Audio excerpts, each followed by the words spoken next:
বাংলাদেশ নাকি নিউজিল্যান্ড 2026 সিজনের 3 ম্যাচের ওয়ানডে সিরিজের প্রথম ম্যাচে নিউজিল্যান্ডকে বাংলাদেশ মাত্র 26 রানে হারালেও দ্বিতীয় ম্যাচে বাংলাদেশ ঘুরে দাঁড়িয়ে নিউজিল্যান্ডকে হারিয়ে সিরিজ 1-1 সমতায় রয়েছেন। কিন্তু সিরিজের শেষ ম্যাচটি এখন সবার নজরে। যে দল জিতবে সেই দলের হাতেই ট্রফি উঠবে। একদিকে ম্যাচ শুরুর আগেই কিছু চমকপ্রদ প্রেডিকশন নিয়ে আপনাদের সামনে এসেছি। প্রিয় দর্শক, বিস্তারিত জানতে চ্যানেলটি সাবস্ক্রাইব করে সম্পূর্ণ ভিডিওটি দেখতে থাকুন।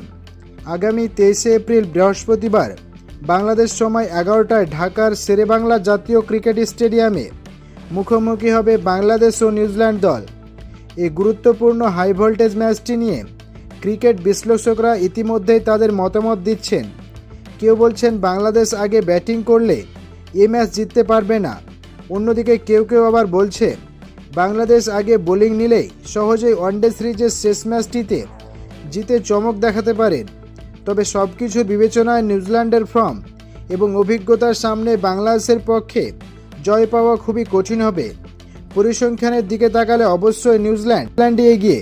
ওয়ানডে ফরম্যাটে এই দুই দল এখন পর্যন্ত মোট 47টি ম্যাচে মুখোমুখি হয়েছে।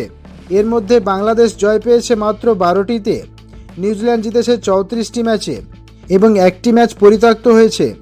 কিন্তু চলতি ওয়ানডে সিরিজের শেষ ম্যাচটির সর্বশেষ কন্ডিশন বিবেচনায় আমরা বাংলাদেশকে এগিয়ে রাখছি, কারণ বাংলাদেশের বোলিংয়ে ইদানিং বেশ উন্নতি লক্ষ্য করা যাচ্ছে। বিশেষ করে নাহিদ রানা দারুণ করছেন।